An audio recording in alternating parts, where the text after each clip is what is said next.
অনেক উপদেষ্টাও এই কথাটা বলেছেন যে নির্বাচন দেওয়ার জন্য এই সরকার ক্ষমতায় আসেনি, কিন্তু আমি তো মনে করি যে নির্বাচন দেওয়ার জন্যই এই সরকার ক্ষমতায় এসেছে। কারণ একটা দেশে 15 বছর যে ফ্যাসিবাদ কায়েম হয়ে গিয়েছিল, এটার পেছনে তো ওই কারণটাই ছিল। যদি প্রতি 5 বছর পর পর কোনো না কোনোভাবে একটু গ্রহণযোগ্য একটা নির্বাচন হতো, তাহলে কি শেখ হাসিনাকে আমরা এইভাবে দেখতাম তো না। বাংলাদেশের মানুষের ব্রেইন থেকে এটা চলে গেছে একেবারে। এখন পর্যন্ত সাধারণ মানুষের ব্রেইনের ভেতর ঢুকিয়ে দেওয়া হয়েছে যে নির্বাচন আসলে সংস্কার নয়, সংস্কার আগে তারপরে নির্বাচন। কিন্তু নির্বাচন চাওয়াটাই যে সবচেয়ে বড় সংস্কার, এবং একটা দেশে গণতন্ত্র চাইতে গেলে নির্বাচনে যে আপনার প্রথমে চাইতে হবে, এই ধারণাটাই তো আমাদের মাথা থেকে চলে গেছে। ম্যাডাম নাহিদ ইসলাম খান, নির্বাচনের পরিবেশ তৈরি হবে কিনা, সুষ্ঠু নির্বাচন হবে কিনা, এবং সরকারের যে ভূমিকা সাইফুল ভাই বলছিলেন পক্ষপাত দুষ্ট, আরও অনেকে বলেন, সেক্ষেত্রে এই সরকারের অধীনে নির্বাচন হবে কিনা এটি একটি প্রশ্ন, হলে পরে সেটি সুষ্ঠু হবে কিনা দ্বিতীয় প্রশ্ন। তৃতীয় প্রশ্ন হচ্ছে আইন শৃঙ্খলার যা পরিস্থিতি আমরা দেখছি 10 মাস পরও, তাতে পরে শান্তিপূর্ণ হবে কিনা। 3টি প্রশ্ন একসাথে দিলাম। হ্যাঁ, এখন আপনি আমাকে একটা জিনিস বলেন যে এই যে নির্বাচন নিয়ে যে আমরা কথাটা বলছি, নির্বাচন কি মানে যাদেরকে এই মুহূর্তে আপনার মনে হচ্ছে যে ক্ষমতার কেন্দ্রবিন্দুতে বা যে দলটি নতুন নিবন্ধিত হলো, তারাই তো নির্বাচন চাচ্ছে না। হ্যাঁ, তারা কিন্তু প্রতিনিয়ত বলে যাচ্ছে, এবং একটা আপনি দেখেছেন ক্যাম্পেইন হয়েছে এই সরকারকে 5 বছর চাই, তাই না? আমরা ঈদের সময় দেখেছি বদল হয়েছে না, তারা নিবন্ধনের জন্য আবেদন করেছে, তারা সারা দেশে তাদের দলের কমিটি এবং যেসব তৎপরতা, আপনার তাই মনে হয় বদল হয়েছে?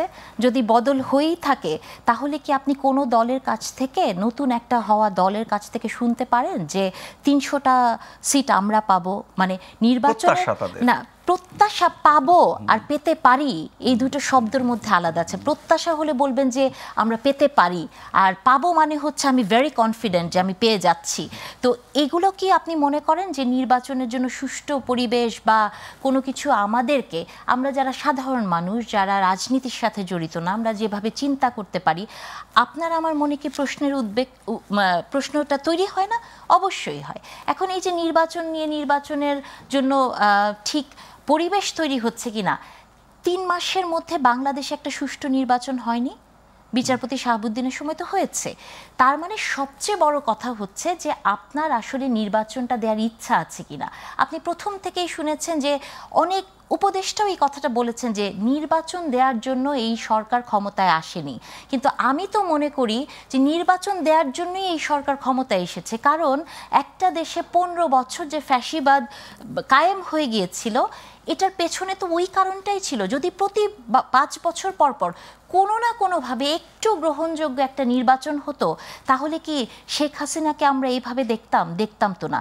বাংলাদেশের মানুষের ব্রেইন থেকে এটা চলে গেছে একেবারে। এখন পর্যন্ত সাধারণ মানুষের ব্রেইনের ভেতর ঢুকিয়ে দেওয়া হয়েছে যে নির্বাচন আসলে সংস্কার নয়, সংস্কার আগে তারপরে নির্বাচন। কিন্তু নির্বাচন চাওয়াটাই যে সবচেয়ে বড় সংস্কার, এবং একটা দেশে গণতন্ত্র চাইতে গেলে নির্বাচনে যে আপনার প্রথমে চাইতে হবে, এই ধারণাটাই তো আমাদের মাথা থেকে চলে গেছে। এবং সেইটাকে আরও গত 10 মাসে এমন ক্যাম্পেইনগুলো করা হয়েছে যে নির্বাচনের প্রয়োজন নাই, আগে সংস্কার। যে কথাগুলো সাইফুল ভাই বলছিলেন বা উনার পারিবারিক যে গল্প আপনি শুনলেন, সেই গল্পটা কিন্তু বাংলাদেশের প্রতিটা ঘরের গল্প না। সাইফুল ভাই আজকে এখানে আসতে পারেন এবং উনি একটু প্রিভিলেজ দেখে এই গল্পটা আমরা শুনতে পেরেছি। প্রচুর মানুষ আছে নীরবে নিভৃতে কাঁদে, যারা এই গল্পগুলো বলতে পারে না। আপনি কি সবচেয়ে বেশি, এবং এই পর্যন্ত আপনি কি দেখেছেন কারো বিচার হয়েছে বা বিচারের?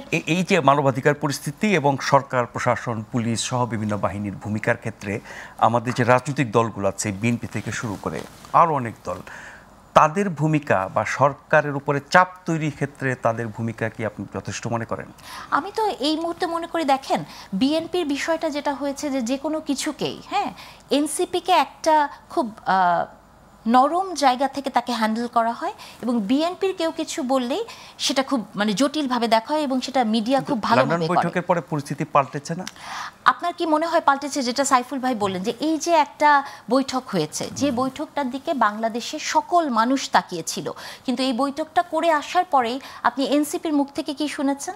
এনসিপি বা এনসিপি, জামাত সহ কিছু দল বিরোধিতা করছে, কিন্তু বিএনপি তো খুবই ইতিবাচক এবং সরকারের ভূমিকা, সরকারের সাথে কাজ করা, সহযোগিতা অনেক অনেক বেশি ইতিবাচক মনে হয় প্রথম থেকেই আমার যতদূর মনে হয় বিএনপি তো প্রথম থেকেই সরকারকে সহযোগিতা করছে, কারণ বিএনপির মতো কিন্তু একটা রণন দল বৈঠকের আগে বিএনপি যতটা ক্রিটিক্যাল ছিল, সমালোচনা মুখর ছিল, সেটা থেকে সরে এসেছে না? হ্যাঁ, সরে তো এসছে। কারণ হচ্ছে যে বিএনপি আসলে তো নির্বাচনমুখী একটা দল এবং বিএনপি নির্বাচন চায় এবং গণতন্ত্র চায়। তো সেই জায়গা থেকে যদি একটু ছাড় দিয়ে দেখা যায় যে আসলে একটা জায়গা তৈরি হয় দেশের গণতন্ত্র পুনঃপ্রতিষ্ঠা করার জন্য, সেই কাজটি তারা করেছে। কিন্তু তার পরবর্তীতে যেটা সাইফুল ভাই বললেন যে প্রধান উপদেষ্টা আসার পরে আপনি কি শুনেছেন যে একটা কোনো ফার্ম কথা যে কি ঘটনা হবে বা একটা রোড ম্যাপের কথা হয়েছে? আমরা কিন্তু এখন পর্যন্ত যে শুনতে পাইনি, বরং একটা কথা কিন্তু ঘুরে বেড়াচ্ছে। উনি টেলিগ্রামে মনে হয় একটি ইন্টারভিউ দিয়েছেন যেখানে বলেছেন যে এপ্রিল মাসে এই দেশ একটা নতুন সরকার পাবে।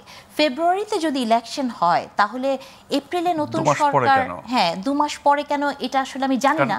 উনি কিন্তু আনুষ্ঠানিক ঘোষণা এপ্রিলে জায়গায় আছেন। ফেব্রুয়ারিতে যেটির কথা বলা হয়েছে যৌথ বিবৃতিতে হতে পারে যদি এটা হয়, হতে পারে।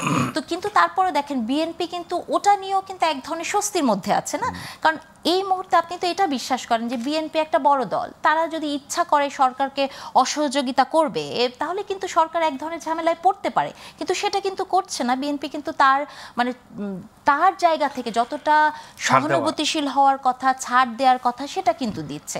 কিন্তু এই যে এই প্রসেসগুলো চলছে, বা আপনি কি কখনো দেখেছেন প্রধান উপদেষ্টা কোনো প্রেস ব্রিফিং করেছে বাংলাদেশের সাংবাদিকদের ডেকে? আজকে কত 10 মাস হয়ে গেছে। বিদেশি গণমাধ্যমকে হ্যাঁ, বিদেশি হয়তো উনি সেখানে কমফোর্টেবল, কিন্তু বিদেশি গণমাধ্যমকে আপনার ইন্টারভিউ দেয়া আর দেশের সাংবাদিকদের ডাকা এবং প্রেস ব্রিফিং করা, কিছু সম্পাদককে দিয়েছেন, হ্যাঁ, কিন্তু এটা ইন্ডিভিজুয়ালি দিয়েছেন। উনি কিন্তু কোনো প্রেস ব্রিফিং সংবাদ সম্মেলন করেননি ফরমাল, যেটা কিন্তু আমাদের মতো মানুষরা মুখ খেয়েছিলাম। কারণ আমরা তো এক ধরনের সংবাদ সম্মেলন দেখতে দেখতে অস্থির ছিলাম যে শুধু তেলের বাটি নিয়ে সাংবাদিকরা বসে থাকতো। তো আমার খুব দেখার ইচ্ছা ছিল যে গত 10 মাস পরে বাংলাদেশের সাংবাদিকদের কি পরিবর্তন হয়েছে, তারা কি ধরনের প্রশ্ন করতে পারে। তো আমরা আসলে সেই জায়গাতেও দেখিনি যে উনি এই ধরনের কোনো কথা বলেছে। বিচার একটা এক্সাম্পল দেখাতে পারবেন যে একটা বিচার হয়েছে কোনো একটা জায়গায়, বা খুব কঠিন কোনো ইনিশিয়েটিভ নেওয়া হয়েছে। ইভেন এই যে যত ধরনের মব ভায়োলেন্সের কথা বলছেন, এরপরে আমাদের যেটা আমি মার্চ মাসে যেটার মধ্যে আমি ছিলাম যে নারীদের প্রতি যে সহিংসতা হয়েছে, তারপরে আপনি স্বরাষ্ট্র উপদেষ্টার বক্তব্য শুনেছেন, দুই পক্ষেরই দোষ আছে বা এরকম অনেক হালকা কথা বলে জিনিসগুলোকে অনেক হালকা করে দেওয়া হয়েছে। কিন্তু আমি একজন নারী হিসেবে আমি তো এটা আশা করি না এই সরকারের কাছ থেকে, তাই না?